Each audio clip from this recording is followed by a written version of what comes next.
नमस्कार, मैं हूं विशाल शर्मा और आप देख रहे हैं मनी सेंट्रल। ये एक ऐसा शो है जहां हम गवर्नमेंट पॉलिसी से लेकर इकोनॉमी, शेयर बाजार और पर्सनल फाइनेंस यानी आपकी जेब से जुड़े मसलों पर बात करते हैं। इन मसलों को आसान भाषा में विस्तार से समझाने के लिए हमारे साथ मौजूद हैं हमारे सहयोगी और वरिष्ठ आर्थिक पत्रकार प्रवीण शर्मा सर। सर, आपका मनी सेंट्रल में बहुत स्वागत है। धन्यवाद विशाल। आरबीआई के पूर्व गवर्नर और प्रख्यात इकोनॉमिस्ट रघुराम राजन ने इंडिया के बारे में बड़ा बयान दिया है। कहा कि इस समय भारत को प्रोएक्टिव होने की जरूरत है, ना कि रिएक्टिव। इसके अलावा अमेरिकी अर्थव्यवस्था को लेकर राष्ट्रपति डोनाल्ड ट्रंप को आगाह भी किया है। उन्होंने कहा कि अगर राजनीति की वजह से अमेरिकन विश्वविद्यालयों में विदेशी छात्रों की संख्या कम होती है तो इससे लंबे समय में अमेरिका को नुकसान होगा। क्या है यह मामला, जानने और समझने की कोशिश करेंगे। इसके अलावा आज चर्चा करेंगे वोडाफोन आइडिया। वोडाफोन आइडिया इस समय एक मुश्किल दौर से गुजर रही है। एजीआर का बोझ और लगातार बढ़ती आर्थिक दिक्कतों ने उसके अस्तित्व पर सवाल खड़े कर दिए हैं। ताजा मामला बैंकों के कर्ज से जुड़ा हुआ है। इसके अलावा 30 मई को कंपनी के बोर्ड की एक अहम बैठक भी होने जा रही है। बोर्ड बैठक में क्या होगा, क्या है वीआई का फ्यूचर, आसान भाषा में समझें। इसके अलावा आज चर्चा करेंगे इंडिया यूएस ट्रेड डील। खबरें ये आ रही हैं कि एक महीने के अंदर इंडिया यूएस के बीच इंटरिम ट्रेड डील हो सकती है। इंडिया और यूएस की ट्रेड डील से क्या कम होगा ट्रेड टेंशंस, इस सवाल का भी जवाब लेंगे। तो चलिए फटाफट करते हैं मनी सेंट्रल की शुरुआत। आरबीआई के पूर्व गवर्नर रघुराम राजन ने कहा है कि ग्लोबल कैपिटल अमेरिका के बाहर इन्वेस्टमेंट के मौके की तलाश में। इंडिया इसका फायदा उठा सकता है, लेकिन इसके लिए इंडिया को जरूरी कदम उठाने होंगे। इसके अलावा ग्लोबल सप्लाई चेन डाइवर्सिफिकेशन में भी इंडिया के लिए बड़े मौके। प्रवीण सर, क्या यह समय भारत का है? बिल्कुल, देखिए रघुराम राजन की पिछले कुछ वक्त में ये दूसरी एक बड़ी टिप्पणी है जो पूरे ग्लोबल एनवायरनमेंट इस वक्त जो है इकोनॉमी से जुड़ा हुआ उसको लेके उन्होंने की है। पिछली बार उन्होंने ट्रंप को चेतावनी दी थी कि आपकी जो ट्रेड पॉलिसीज़ हैं वो किस तरह से अमेरिका को नुकसान पहुंचा सकती हैं। उन्होंने ये एक बड़ी बात कही थी इससे पहले जब उन्होंने एक इंटरव्यू दिया था कि ये अमेरिका के लिए एक सेल्फ गोल जैसा है जी, जो टैरिफ को लेकर नीतियाँ लेकर आए थे। अब उन्होंने एक इंटरव्यू दिया है जो CNBC TV 18 को, उसमें उन्होंने कुछ बड़ी बातें कही हैं।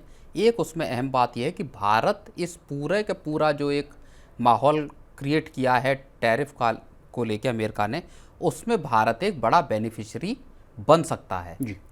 लेकिन उसके लिए भारत को कुछ स्टेप्स उठाने होंगे। मसलन ट्रेड पॉलिसीज़ को लेकर जो टैक्स की पॉलिसीज़ हैं उनको सर्टेन करना होगा।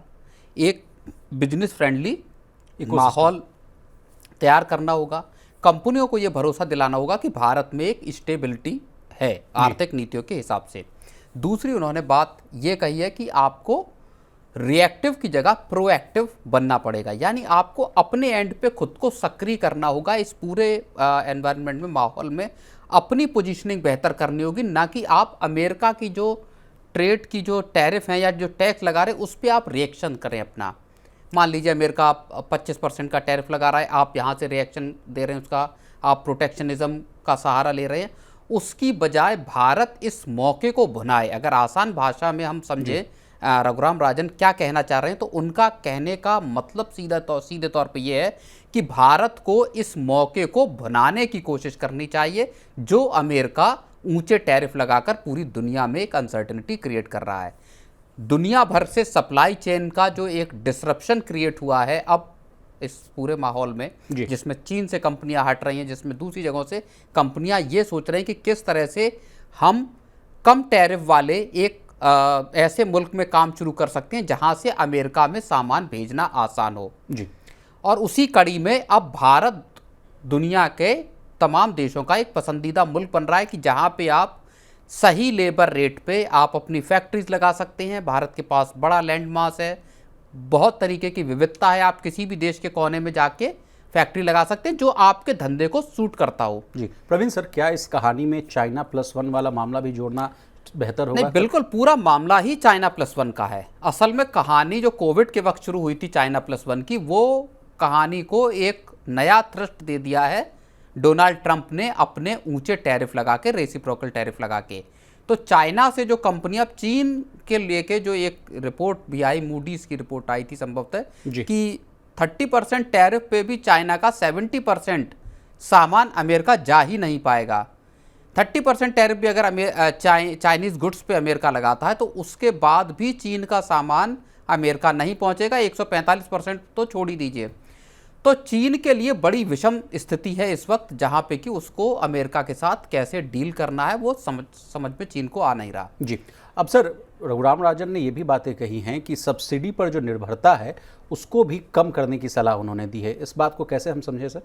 नहीं, सब्सिडी की जाहिर तौर पर देखिए, सब्सिडीज जो है चाहे एग्री सेक्टर हो, हालांकि अमेरिका भी लंबी चौड़ी सब्सिडी देता है अपने किसानों को, लेकिन सब्सिडीज के जरिए किसी बिजनेस को, और उसमें सब्सिडी में आप पीएलआई को भी समझ लीजिए, जिसकी आलोचना रघुराम राजन कई बार कर चुके हैं।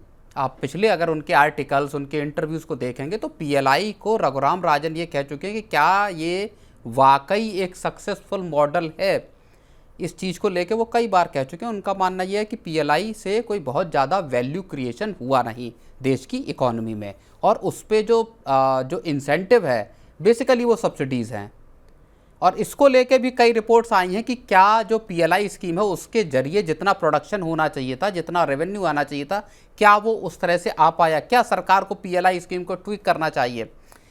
क्योंकि इलेक्ट्रॉनिक्स में अगर आप देखें तो एक इलेक्ट्रॉनिक सेक्टर हो गया, दूसरा मोबाइल कंपोनेंट या मोबाइल मैन्युफैक्चरिंग के बाहर पीएलआई का बहुत बड़ा फायदा हुआ नहीं।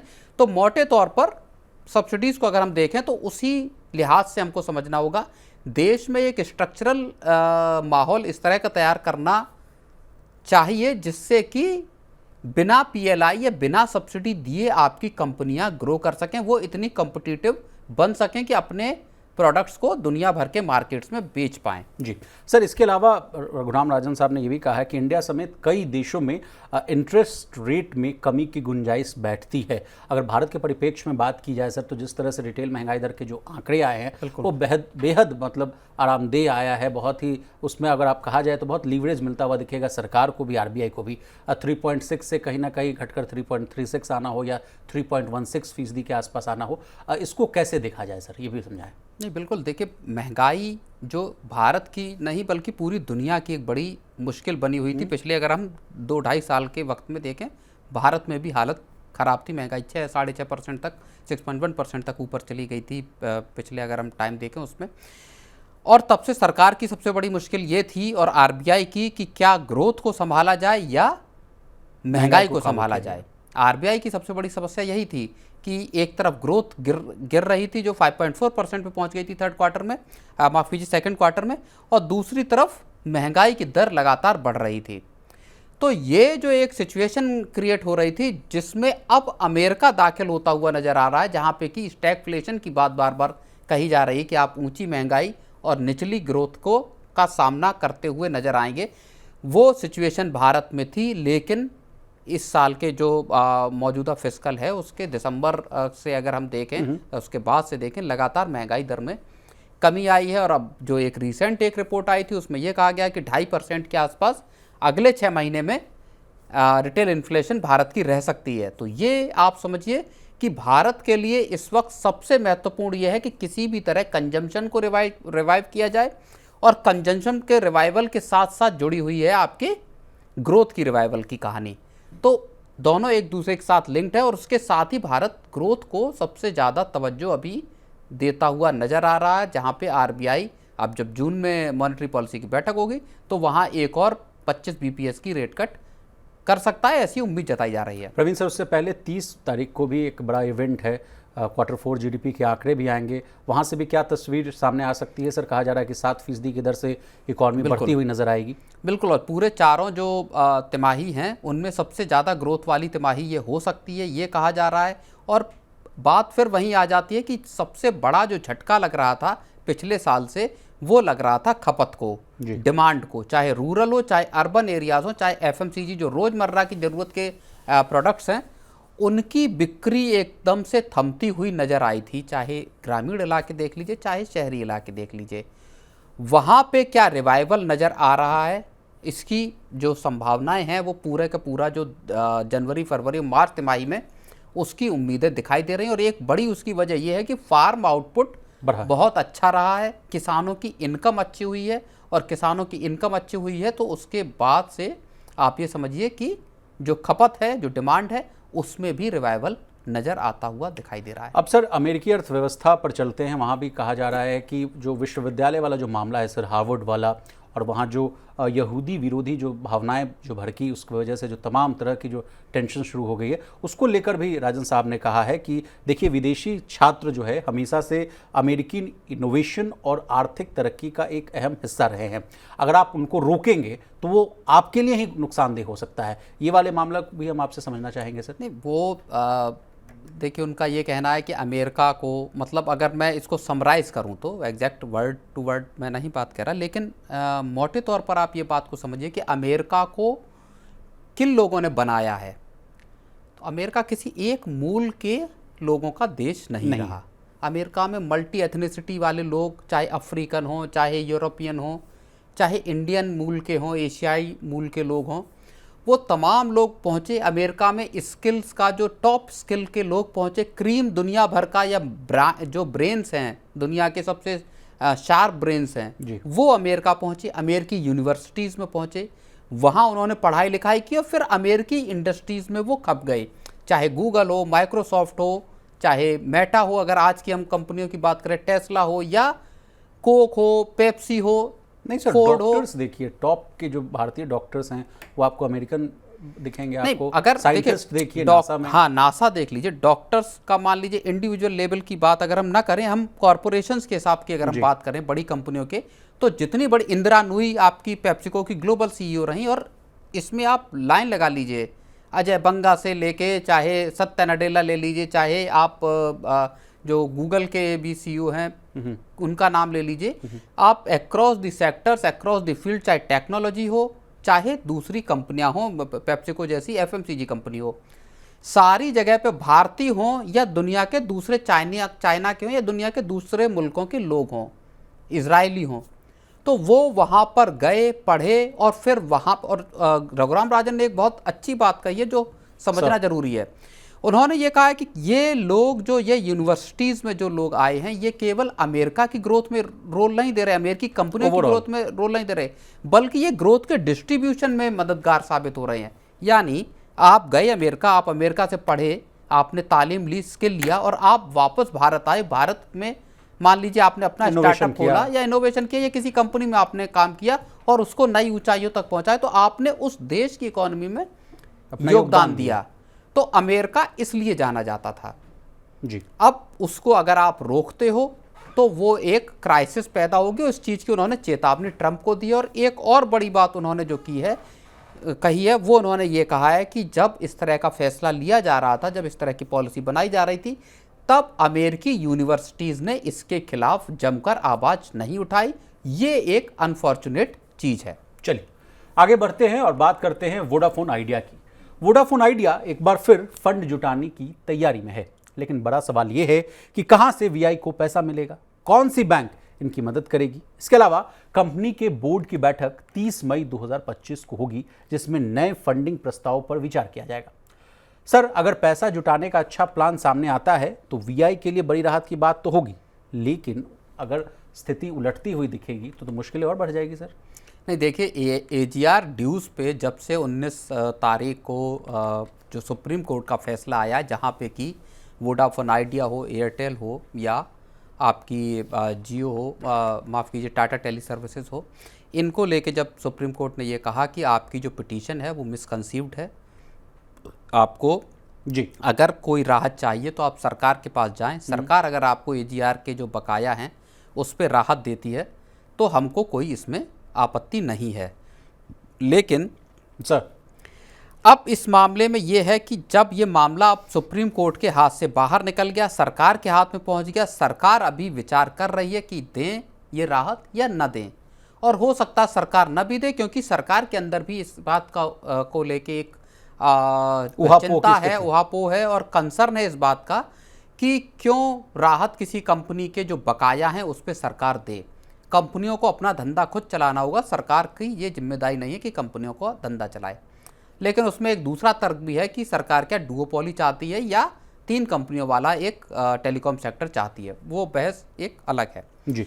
अब चूंकि अभी स्थिति स्पष्ट है नहीं कि सरकार राहत देगी या नहीं देगी, ऐसे में वोडाफोन आइडिया ने अब बैंकों का रुख शुरू कर दिया है कि वहाँ से उनको कर्ज मिले। और बीएसई में एक जो अपनी एक एक्सचेंज फाइलिंग की है, उसमें उन्होंने कहा है कि 30 तारीख को बोर्ड की बैठक है, जिसमें राइट्स इश्यूज से लेके एफपीओ या बॉन्ड के जरिए जो तमाम तरह के ऑप्शन हैं उस पर विचार किया जाएगा कि किस तरह से पैसा एक ट्रेंच में या मल्टीपल ट्रेंचेस में किस तरह से बोर्ड पूंजी जुटाने के प्रस्तावों पर विचार विमर्श करेगा। लेकिन प्रवीण सर, खबरें ये आ रही है कि केयर रेटिंग की तरफ से कहा जा रहा है कि वीआई ने 6000 करोड़ की बैंक गारंटी जो है सरकार को वापस दे दी है। ये वाला मामला क्या है सर? और इसी के साथ इस सवाल का भी जवाब दीजिएगा कि बीच में हम लोगों ने मनी सेंट्रल में भी डिस्कस किया था कि 22000 करोड़ रुपए का फंड जुटाने की इसने योजना बना रही थी, वो वाला मामला कहाँ फंसा हुआ है? नहीं, उसी जो 22,000 करोड़ रुपए की जो फंडिंग है, दरअसल वो 25,000 करोड़ रुपए जुटाने थे, जिसकी चर्चा बहुत पहले से चल रही है। और जो 50-55 हज़ार के केपेक्स की बात है, 50-55 हज़ार करोड़ रुपए के,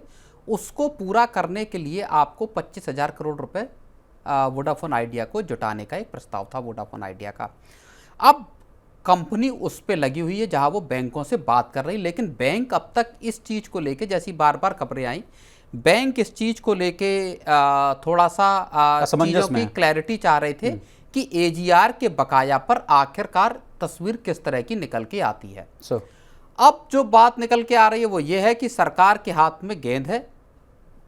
सुप्रीम कोर्ट की तरफ से पूरी तरफ से एक तरह से मामला खारिज कर दिया गया है, खत्म हो गया वहां पे। अब सरकार के पास और कंपनियों के बीच का मामला ये रह गया है, सरकार चाहे राहत दे या न दे। अब बैंक ये देखेंगे कि क्या उनको वाकई जो वोडाफोन आइडिया की स्थिति है, जिस तरह के वित्तीय हालात हैं, उसमें वो किस तरह से कर्ज दे सकते हैं। जी जी। अब इसमें बात कर लेते हैं बैंक गारंटी की। जी जी। और यहाँ मामला भी एक तरह से थोड़ा सा उलझन भरा है वोडाफोन आइडिया के लिए। जैसी खबरें आ रही हैं उस हिसाब से 6067 करोड़ रुपए की बैंक गारंटी वोडाफोन आइडिया ने सरकार के पास जमा की थी। जी।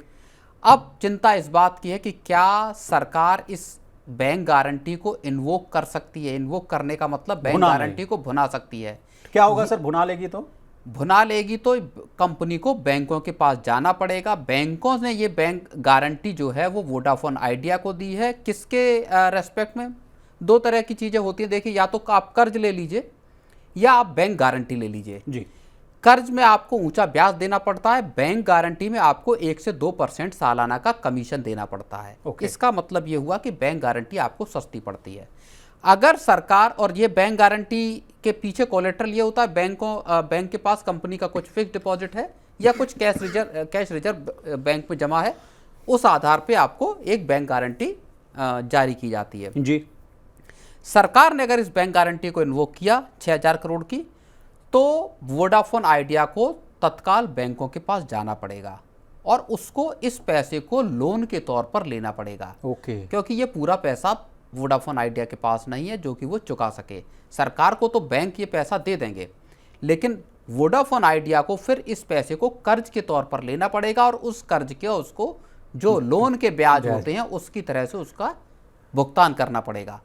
तो ऐसे वक्त पर, जबकि अभी बैंकों से 22,000 करोड़ के जो कर्ज की बात चल रही है वो मिला नहीं है, एजीआर के बकाया का क्या होगा वो अभी तय नहीं है। और कंपनी पर सर 2 लाख करोड़ का ऑलरेडी कर्ज है। बिल्कुल, 2 लाख करोड़ रुपए का कर्ज है कंपनी के ऊपर और उसमें आप समझिए कि 1,19,000 करोड़ रुपए स्पेक्ट्रम का बकाया है, 83,000 करोड़ रुपए एजीआर ड्यूज है। जी जी। और तो पेनल्टी वाला मामला, पेनल्टी वाला जो पूरी कहानी है वो 45,000 करोड़ रुपए के आसपास का, वो पूरा सेपरेट मसला है। तो वोडाफोन आइडिया के आसपास के लिए अभी कैश की या किल्लत जो है वो बड़ी है। जी। उसमें 5G के आपको ऑपरेशन शुरू करने हैं। तो ऐसे में अब बैंक भी अभी असमंजस में है कि क्या इस पूरे मामले में क्या होगा। और इसमें कई बैंक शामिल हैं, SBI है, पंजाब नेशनल बैंक है, केनरा बैंक है। इन बैंकों ने कर्ज या बैंक गारंटी वोडाफोन आइडिया की तरफ से सरकार को। लेकिन क्या सर, प्रवीण सर, अगला सवाल मेरे मन में ये आ रहा है कि क्या 30 तारीख को कुछ गुड न्यूज़ मिल सकती है? क्या आपकी क्या अपेक्षाएं हैं? कुछ बेटर आ सकता है बोर्ड बैठक में? नहीं, देखिए, किस तरह से या एक तरह से या मल्टीपल तरीक़ों से, क्योंकि राइट्स इश्यू की भी बात है, फर्दर जो ऑफरिंग है फॉलो ऑन जो उसको लेके भी है कि वहाँ से डेट पैसा जुटाने की बात है, बॉन्ड्स जारी करके पैसा जुटाने की बात है। तो कौन सा तरीका कंपनी अख्तियार करती है ये देखना होगा। कितना पैसा जुटाने की बात आती है, क्या वो पैसा जो जुटाया जाएगा क्या वो कंपनी के लिए पर्याप्त साबित होगा अगले कुछ महीनों के लिए, या जिस तरह से 5G के एक्सपेंशन की कोशिश कर रही, क्या वो उसके लिए वो पर्याप्त होगी पूंजी? ये बहुत सारे फैक्टर्स हैं जो देखने वाले होंगे। सबसे बड़ा फैक्टर असल में वोडाफोन आइडिया के सामने है अभी सरकार का फैसला। कंपनी की उम्मीद, और जैसा कि ये माना गया था कि कंपनी अपनी जो सुप्रीम कोर्ट का जो फैसला आया उस पर कंपनी सुप्रीम कोर्ट के पास फिर से जा सकती है और एक औपचारिक ऑर्डर लेने की मांग कर सकती कि आप हमको ये औपचारिक ऑर्डर दें कि सरकार अगर माफ़ करती है हमारी AGR के जो पेनल्टी और इंटरेस्ट है उस पर सुप्रीम कोर्ट को कोई आपत्ति नहीं होगी, तब हम सरकार के पास जाएं और उनसे कहें कि अब तो कोर्ट का फैसला आ गया, अब आप माफ़ कर दीजिए जी। तो क्या सरकार एक कंपनी को इस बात की असाधारण तौर पर राहत दे सकती है, मदद दे सकती है, जिसमें उसका 45,000 करोड़ रुपए का कर्ज या बकाया माफ कर दिया जाए? जबकि ऑलरेडी कंपनी में इक्विटी खरीद चुकी है सरकार, 22.6% से अपनी हिस्सेदारी को 49% कर चुकी है। उसके बावजूद कहा जा रहा है कि सरकार मुझे बेल आउट करे ताकि मैं फाइनेंशियल ईयर 2026 से अपने ऑपरेशंस को बहुत सुचारू रूप से चला सकूं। बिल्कुल। अब देखिए उसमें भी एक बात ये सामने आ रही थी कि माना ये जा रहा था कि सरकार जो है इंटरेस्ट का 50% और पेनल्टी, पूरी पेनल्टी और पेनल्टी पर पूरा इंटरेस्ट जी, ये पूरा माफ़ कर सकती है, जबकि इंटरेस्ट का जो पोर्शन है 28,000 करोड़ रुपए के आसपास उसका आधा हिस्सा माफ़ कर सकती है जी। तो कुल मिला के ऐसी इस तरह की मांग की जा सकती है या सरकार इस तरह की राहत कंपनी को दे सकती है जहां पे उसका जो AGR पे जो इंटरेस्ट वाला पोर्शन है वो सब्सटेंशियली डाउन हो जाएगा, नीचे आ जाएगा, फिर कंपनी के लिए थोड़ी राहत हो सकती है। अब किस तरीके से जुटाया जा सकता है पैसा? 30 तारीख वाली जो बात हम कर रहे थे, तो वो जो प्रवीण सर भी बता रहे थे कि एक तरीका है राइट इशू का, दूसरा है पब्लिक ऑफर या प्राइवेट प्लेसमेंट कह सकते हैं आप, तीसरा है प्रेफरेंशियल अलॉटमेंट, चौथा है QIP है, अगला है बॉन्ड्स, वारंट और डिबेंचर्स, और तीसरा है नॉन कन्वर्टेबल डिबेंचर्स का, वारंट्स का, या लिस्टेड या अनलिस्टेड दोनों तरीके के हो सकते हैं। तो जैसा कि प्रवीण सर ने VI को लेकर तमाम जो पिक्चर है वो क्लियर कर दी है, तो अब आगे बढ़ते हैं और बात करते हैं इंडिया US ट्रेड डील। देखिए, इंडिया US ट्रेड डील पर आए सबसे बड़े अपडेट की जानकारी हम आपको दे रहे हैं। वैश्विक स्तर पर ट्रेड टेंशंस के बीच इंडिया और अमेरिका के बीच जल्द ही ट्रेड डील हो सकता है। इसके लिए दोनों देश पहले ही बातचीत शुरू कर चुके हैं। अब बताया जा रहा है कि भारत और अमेरिका के बीच अंतरिम व्यापार समझौते पर 1 महीने के भीतर सहमति बन सकती है। प्रवीण सर, अमेरिका ने भारत पर 26% टैरिफ लागू किया है और इसे 90 दिनों तक, यानी अगर आप कहें तो 9 जुलाई तक रोका था। ऐसे में दोनों देशों का प्रयास है कि इस डेट से पहले कम से कम टैरिफ को लेकर दोनों देशों के बीच एक सहमति बन जाए। आप कैसे देख रहे हैं इस सबसे बड़ी खबर को? नहीं, बिल्कुल। देखिए, जो 25 जून तक की एक बात आ रही है कि 25 जून तक दोनों देशों के बीच में एक अंतरिम ट्रेड डील या ट्रेड समझौता हो सकता है, कारोबारी समझौता हो सकता है। अगर ऐसा हो जाता है तो वो दोनों देशों के लिए, और ख़ास तौर पर अगर हम भारत की बात करें, तो एक बड़ा फ़ायदेमंद सौदा साबित होगा, क्योंकि दोनों के बीच में इस चीज़ को लेकर रस्साकसी लंबे वक्त से चल रही थी। अभी 17 मई से 4 दिन के दौरे पे commerce minister Piyush Goyal America थे। वहाँ पे वहाँ के कॉमर्स मिनिस्टर जो लटनिक हैं उनके साथ भी उनकी मुलाकात हुई और इन तमाम चीज़ों पे डिस्कशन हुआ है। डिस्कशन हुआ वहाँ पे के अधिकारियों के साथ, डिस्कशन भी उनके लंबे चौड़े हुए हैं। और अब उसके बाद ये बात सामने आ रही है और खुद ट्रंप भी कई बार ये बोल चुके हैं कि भारत और अमेरिका के बीच में जो ट्रेड को लेके जो चीज़ें हैं वो बहुत तेज़ी से और बहुत सही दिशा में आगे बढ़ रही हैं। तो ऐसे में अगर ये डील 25 जून को होती है, मान लीजिए 25 जून तक हो जाती है, तो आप समझिए कि UK के बाद भारत दूसरा देश होगा जिसके साथ अमेरिका एक ट्रेड डील को अचीव करने में सफल होगा, या भारत अमेरिका के साथ एक ट्रेड डील करने में सफल होगा। जी सर, अगला सवाल मेरे मन में ये आ रहा है कि पहले जब लगातार जो हम लोग इस खबर पर बने हुए थे तो हम लोग कह रहे थे कि इंडिया सबसे पहला देश हो सकता है जिसके साथ US की जो ट्रेड डील होती हुई दिख रही है। लेकिन उसके बाद आप जैसा देख पा रहे थे कि UK की बात की गई, उसके बाद चाइना की बात किया गया, फिर EU भी आ गया इस चैप्टर में। उसके बाद अब कहा जा रहा है कि 1 महीने के आसपास हम भी करते हुए नजर आ जाएंगे, समझौता हो जाएगा। लेकिन सर, ऐसे में एक प्रश्न ये भी उठता है कि जिस तरह से EU को लेकर जो चिंताएं हैं, जो कहा गया कि 50% का हम टैरिफ लगा दिया जाएगा, फिर उसके बाद उसको एक्सटेंड करने की बात की गई, उससे जो है ग्लोबल अनसर्टेनिटीज़ और टेंशंस बढ़ता हुआ दिखा, जिस वजह से आप देखिए कि गोल्ड की कीमतें भी बढ़ी, शेयर मार्केट में भी हल्का जो है गिरावट का दौर देखने को मिल गया। तो इन ग्लोबल अनसर्टेनिटीज़ को कैसे देखा जाए इस कहानी में? नहीं, बिल्कुल।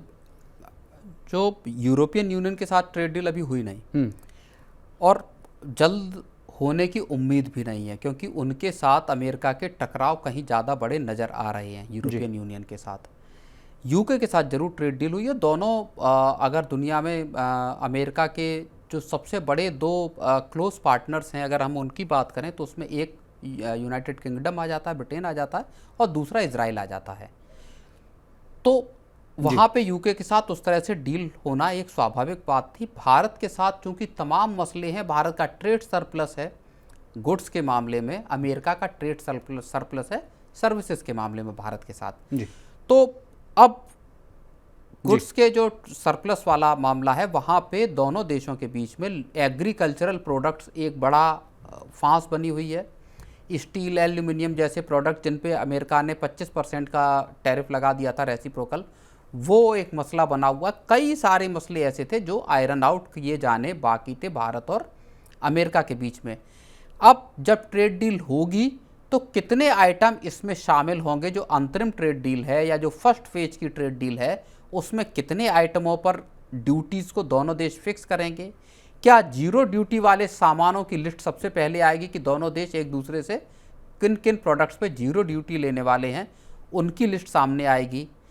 क्या कोई कोटा तय किया जाएगा कि मान लीजिए जैसे जो महंगी कारें हैं या महंगी बाइक हैं, क्या उनका एक कोटा फिक्स होगा, 10,000 बाइक्स या 10,000 कारें, इस तरह से? तो क्या उसकी रूपरेखा क्या होगी जब वो निकल के आएगा, उसका भारतीय इंडस्ट्री पे क्या असर होगा वो देखा जाएगा। तब बहुत सारी चीज़ें साफ होंगी और उसके बाद ही आगे की ट्रेड डील जो है उसका रास्ता साफ होता हुआ नजर प्रवीण सर, आपने कहा कि यू के साथ जो टकराव वाला मामला है, तो सर टकराव वाला मामला यहाँ भी देखने को मिला। सबसे पहले आप देखिए कि जिस तरह से जब शुरुआती फेज में देखिए, पहले ही बजट में हम लोगों ने जो हैवी सीसी की जो बाइक्स थी उस पर हम लोगों ने जो ड्यूटी था उसको कम किया।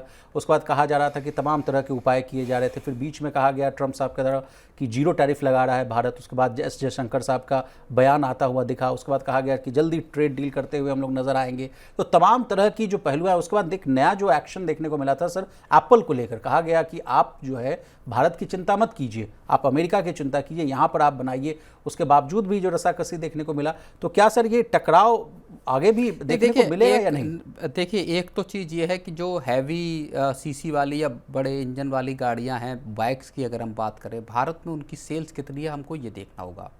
ओवरऑल अगर आप नंबर देख लीजिए तो मुझे नहीं लगता कि 1% की भी सेल्स होगी इंडिया के। अगर जो ओवरऑल अगर आप बाइक्स की बिक्री को अगर देखेंगे तो भारत अगर, और ये एक प्रैग्मेटिक अप्रोच मैं इसको मानता हूं, अगर आप वहां रियायत दे भी देते हैं तो आपको कोई बहुत ज़्यादा बड़ा लॉस होने वाला नहीं, क्योंकि भारत में बहुत कम कंपनियां हैं जो 750 सीसी या 1000 सीसी की गाड़ियां बनाती हैं।